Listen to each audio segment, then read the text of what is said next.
ಎಲ್ರಿಗೂ ನಮಸ್ಕಾರ. ಇವತ್ತಿನ ರೆಸಿಪಿನಲ್ಲಿ ಎಗ್ ಫ್ರೈಡ್ ರೈಸ್ ಮಾಡೋದು ನೋಡೋಣ. ತುಂಬ ರುಚಿಯಾಗಿರುತ್ತೆ, ಮಾಡೋದು ಕೂಡ ತುಂಬಾ ಸಿಂಪಲ್ಲು. 4 ಮೊಟ್ಟೆ, ಬಿಸಿ ಬಿಸಿ ಅನ್ನ ಅಥವಾ ತಂಗ್ಳನ್ನ ಇದ್ದರೂ ತುಂಬ ಚೆನ್ನಾಗಿರುತ್ತೆ. ನಾನಿಲ್ಲಿ ಬಿಸಿ ಅನ್ನ ಮಾಡಿಟ್ಕೊಂಡಿದ್ದೀನಿ. ಆರಿಸಿಟ್ಕೋಬೇಕು ಯಾವತ್ತೂ, ಇಲ್ಲಾಂದರೆ ಇದನ್ನು ಉಪ್ಪು ಖಾರ ಹಾಕಿದಾಗ ಮುದ್ದೆ ಆಗಿಬಿಡತ್ತೆ. 2 ಸ್ಪೂನಷ್ಟು ಎಣ್ಣೆ, ರುಚಿಗೆ ಖಾರಕ್ಕೆ ಎಷ್ಟು ಬೇಕೋ ಅಷ್ಟು ಹಚ್ಚ ಖಾರದ ಪುಡಿ, ಸ್ವಲ್ಪ ಉಪ್ಪು ಹಾಕ್ಕೊಂಡು ಇದನ್ನು ಚೆನ್ನಾಗಿ ಮಿಕ್ಸ್ ಮಾಡಿ ಇಟ್ಕೊಳ್ಳೋಣ. ಹೇಗಂದರೆ ಇವಾಗ ನಾವು ಚಿತ್ರಾನ್ನ ಕಲಿಸ್ತೀವಲ್ವ, ಉಪ್ಪು ಖಾರ ಹಿಡಿಯೋ ಥರ, ಹಾಗೆ ಇದನ್ನು ಕಲಸಿ ಒಂದು 10 ನಿಮಿಷ ಮುಚ್ಚಿಟ್ಬಿಡೋಣ. ಇಲ್ಲಿ ಒಂದು ಬಾಣಲಿ ಇಟ್ಕೊಂಡಿದ್ದೀನಿ. 2 ಸ್ಪೂನಷ್ಟು ಎಣ್ಣೆ ಹಾಕ್ಕೊತಾ ಇದ್ದೀನಿ.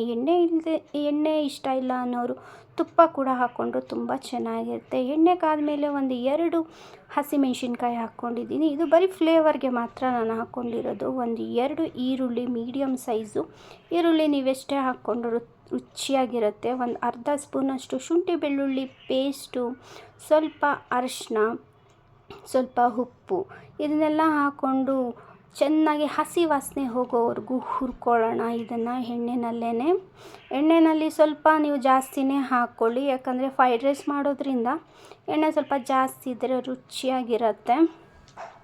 ನಾನು 4 ಮೊಟ್ಟೆ ಹಾಕ್ಕೊತಾ ಇದ್ದೀನಿ. ನಂತರ ಎಗ್ ಲವರ್ಸ್ ಆದರೆ ಮೊಟ್ಟೆ ಜಾಸ್ತಿ ಹಾಕ್ಕೊಂಡ್ರು ತುಂಬಾ ಚೆನ್ನಾಗಿರುತ್ತೆ.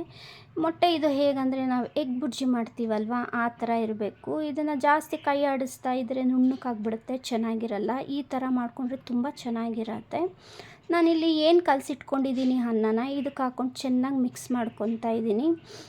ಸ್ವಲ್ಪ ಎಣ್ಣೆ ಜಾಸ್ತಿನೇ ಹಾಕ್ಕೊಳ್ಳಿ ಈ ರೆಸಿಪೀಸ್ಗೆಲ್ಲ, ಯಾಕಂದರೆ ಎಣ್ಣೆ ಜಾಸ್ತಿ ಇದ್ದರೆ ಚೆನ್ನಾಗಿರುತ್ತೆ. ಎಣ್ಣೆ ತಿನ್ನದೇ ಇರೋರು ತುಪ್ಪನೇ ಜಾಸ್ತಿ ಹಾಕ್ಕೊಂಡ್ರೆ ಚೆನ್ನಾಗಿರುತ್ತೆ. ಲಾಸ್ಟ್ ಫೈನಲ್ ಟಚ್ಚು ಕೊತ್ತಂಬರಿ ಹಾಕ್ಕೊಂಡು ಒಂದೊಳ್ಳೆ ಮಿಕ್ಸ್ ಕೊಟ್ಟರೆ ಸಿಂಪಲ್ಲಾಗಿರೋವಂಥ ರುಚಿಯಾಗಿ ಎಗ್ ಫ್ರೈಡ್ ರೈಸ್ ರೆಡಿ ಆಗುತ್ತೆ. ಸ್ವಲ್ಪ ಕೊತ್ತಂಬರಿ ಹಾಕ್ಕೊಂಡಿದ್ದೀನಿ. ಇಷ್ಟ ಆದರೆ ಲೈಕ್ ಮಾಡಿ, ಶೇರ್ ಮಾಡಿ, ಕಮೆಂಟ್ ಮಾಡಿ. ಮತ್ತಷ್ಟು ಈಸಿ ರೆಸಿಪೀಸ್ಗೆ ನನ್ನ ಚಾನಲ್ನ ಸಬ್ಸ್ಕ್ರೈಬ್ ಮಾಡಿ.